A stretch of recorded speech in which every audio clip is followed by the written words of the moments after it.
Hi hello నమస్తే welcome to our channel. నేను సౌజన్య. MLC కవిత recent గానే బెయిల్ పైన బయటికి రావడం జరిగింది. ఆల్మోస్ట్ దగ్గర ఒక 6 నెలలు ఆవిడ తీహార్ జైల్లోనే ఉన్నారు. ఇప్పుడు బెయిల్ నుంచి బయటకు వచ్చింది, అంటే జైలు నుంచి బయటకు వచ్చారు. దీని వెనక ఉన్నదంతా చంద్రబాబు లేదు అంటే బీజేపీ నాయకులు అని చెప్పని ఇలా పలు రకాల వార్తలు చక్కర్లు కొడుతూ ఉన్నాయి. మరి ఇందుకీ ఎవరు విడిపించారు ఏంటి? ఈ అంశానికి సంబంధించి వారి విశ్లేషణని మనతో పంచుకోవడానికి ఈ రోజు మనతో పాటు ఉన్నారు సోషల్ యాక్టివిస్ట్ విజ్ఞాన్ దాసరి ఉన్నారు. వారితో మాట్లాడదాం. నమస్తే అండి. నమస్తే. ఎమ్మెల్సీ కవిత ఆల్మోస్ట్ 6 months తర్వాత తీహార్ జైలు నుంచి బయటకు వచ్చారు కండిషనల్ బెయిల్ పైన. సో బెయిల్ రావడానికి గల కారణం వెనక బీజేపీ నాయకులు ఉన్నారని కొంతమంది, లేదు చంద్రబాబు ఉన్నారని చెప్పి ఇంకొంతమంది అంటున్నారు. సో ఇందుకు ఏది నిజం? అసలు ఎలా, అంటే ఎవరి ప్రోద్బలం వల్ల, ఎవరి ఇన్ఫ్లుయెన్స్ వల్ల ఎమ్మెల్సీ కవిత బెయిల్ పైన బయటకు వచ్చారు? యాక్చువల్గా ఈ కేసులో ముఖ్యమంత్రి స్థాయి వ్యక్తి కేజ్రీవాలే ఇంకా జైల్లో ఉన్నాడు. మనీష్ సిసోడియా లాంటి వాళ్ళు కూడా మొన్న బయటకు వచ్చారు.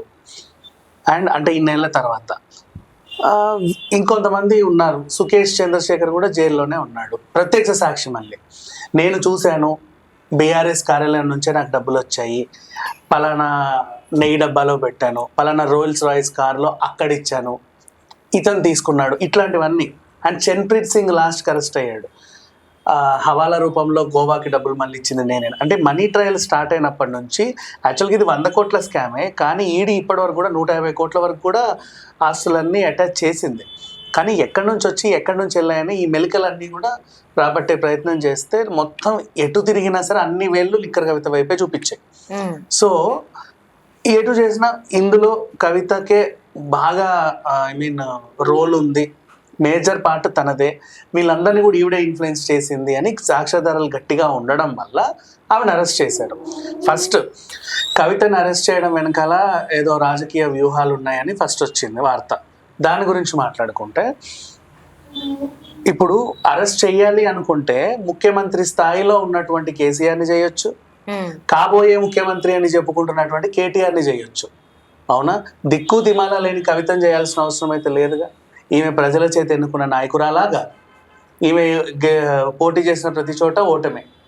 పైగా బలవంతంగా ఈమెను ఎమ్మెల్సీ ఇచ్చి ఏదో చేశారు వాళ్ళే ఉంటుంది అని.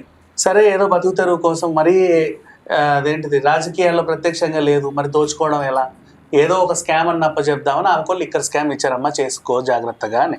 పాప ఆవిడకి అది కూడా చేతగాక దొరికేసింది ఏదో రకంగా. ఇలా ఉన్న పరిస్థితుల్లో నిజంగా స్కామ్ జరిగింది కాబట్టి వీళ్ళని అరెస్ట్ చేశారు. లేదు కేసీఆర్ మీద పగతో అరెస్ట్ చేయాలి, కేటీఆర్ మీద పగతో అరెస్ట్ చేయాలి, బీఆర్ఎస్ని ఏదో చేయాలి అనుకుంటే కేసీఆర్ని కేటీఆర్నే చేయొచ్చు. ఈ అడ్రస్ లేని కవితను చేయాల్సిన అవసరం ఏం లేదు. బేసిక్గా అడ్రస్ లేని అంటే రాజకీయంగా అడ్రస్ లేని కవిత బేసికలీ. సో ఆ రకంగా చూసుకుంటే ఈవిడ ఇన్వాల్వ్మెంట్ ఉంది.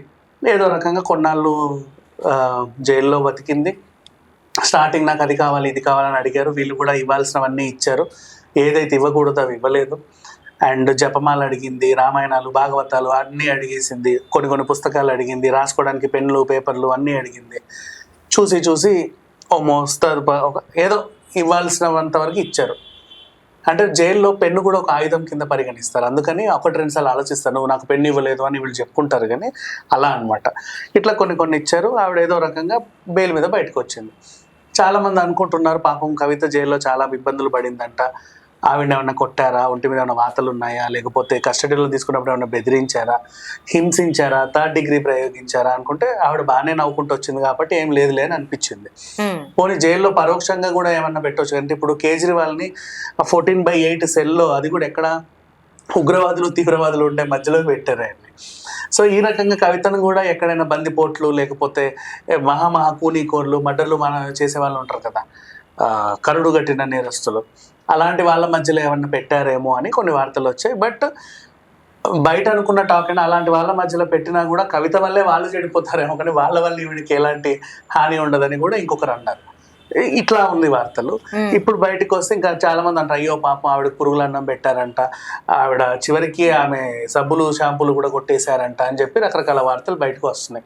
వీటిలో ఏది వాస్తవం ఏది అవాస్తవం అనేది మనకు తెలియదు. కానీ ప్రజెంట్ ఆవిడైతే బయటకు వచ్చింది. కేసీఆర్ ఎర్రవెల్లి ఫామ్ హౌస్కి ఈమెను పంపారు.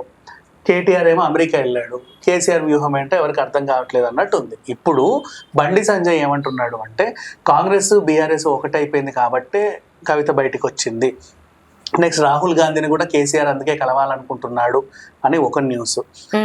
ఇటు వీళ్ళేమో బీజేపీతో బీఆర్ఎస్ విలీనం అయ్యడానికి సిద్ధంగా ఉంది, రేపు కవిత కూడా ఆ పార్టీ నుంచి గెలిచే అవకాశం ఉంది, పార్టిసిపేట్ చేసే అవకాశం ఉంది, గెలుపు అంటున్నా.